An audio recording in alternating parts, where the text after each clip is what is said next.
kulanti wacan oo wanaagsan saaxiibayaal meel kasta dunida ka joogtaan halkaad nagala socotaan waa channelka Vandoor Media maanta barnaamijka wuxuu ku saabsan yahay qisada jacayl Atariisha Baadiye iyo Nuruddin KL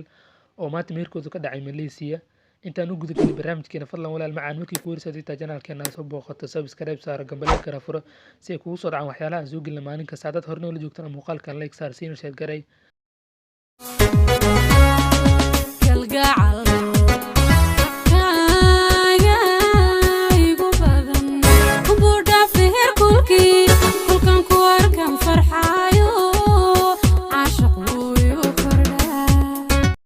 aanu gudagalna barnaamijkeena xiriirkan jacayl ee Atariisha Baadiye iyo Nuruddin KL mid ma aan hadda soo jiray ee waa mid soo bilowday 2 sano ka hor horaantii 2018 ayaa wax isbarteen Nuruddin KL iyo Atariisha Baadiye barta Snapchat-ka ee laga wada xiriira ay iska barteen mudooyin halkaas markii ka wada socdeen kadib waxay suurta gashay in ay sarkaan kuna kulmaan Malaysia nasiib wanaag way isfahmeen oo waxay wada yeesheen xiriir walaaltinimo kadib muddo badan ay wada socdeen oo xiriir jacayl soo dhex maray waayay iyo waqti badan ay soo wada qaateen kadib xiriirkoodii walaaltinimo waxay u bedeleen xiriir jacayl kaasoo caqabado badan soo wajahay darteed ay loo shaacin xiriirkan jacayl balse dadka qaar ay ka war heleen kadib markii ay shaaciyeen xiriirkooda jacayl Nuruddin KL iyo Atariisha Baadiye ayaa soo wada qaatay waqti aad u adag noloshooda kuna soo qaateen Kuala Lumpur halkaasoo dadyo badan oo ka xun xiriirkan jacayl ay isku dirayeen kana qayb qaadanayeen in ay kala fogeeyaan balse nasiib wanaag way kala fogeeyeen waayeen oo aakhir waa ay santiyeen hamigoodii jacaylna way ka rumeeyeen iyo riyadoodii Nuruddin KL iyo Atariisha Baadiye inay madoobaan waxa uu garab weyn ku bixiyay kana qayb qaatay YouTuber-ka caanka ah ee arrimaheena kaasoo waqti badan ku bixiyay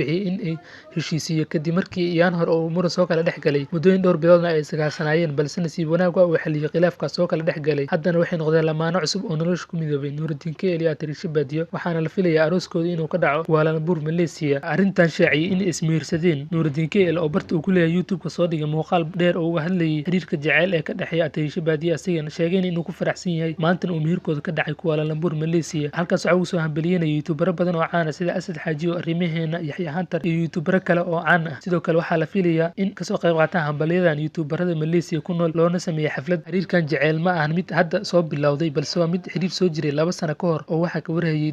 dadyoga qaar lana socda xiriirkan jacayl dadka qaarna way ka dhacsanayeen oo la meeysan socon haddana baada Vandoor Media xiriirkan jacayl waa la soconay oo waxaan muuqaal soo gelinay aan uga hadlayno uguna hambalyeynayno 6 bari ka hor bartaan ku leenahay YouTube-ka taasoo dadyo badan ay u maleeyeen been balse markii dambe ay xaqiiqda ogaadeen taanahay baada Vandoor Media waxaan leenahay hambali isku waar ubad qeyr qaba kala hela namiimka idima dhex galo fadlan walaal macaan markii ku warsadayta channelkeena soo booqato subscribe saar gambaleelka kana furo si aad ula socoto barnaamijyada iyo waxyaalaha aan soo gelino markasta muuqaalo xiiso leh ayaan soo gelinaa fadlan isku dhaafin gambaleelka furo subscribe tana saar haddaad horna ula joogtana sii share garay muuqaalkan like tan ku qabo waa noo dhiirigelin waad ku mahadsantihiin daawashadiina iyo sida qiimaha badan ee aad noola socotaan markasta iyo maalin kasta fadlan ha moogaan oo ku xirnaa channelka Vandoor Media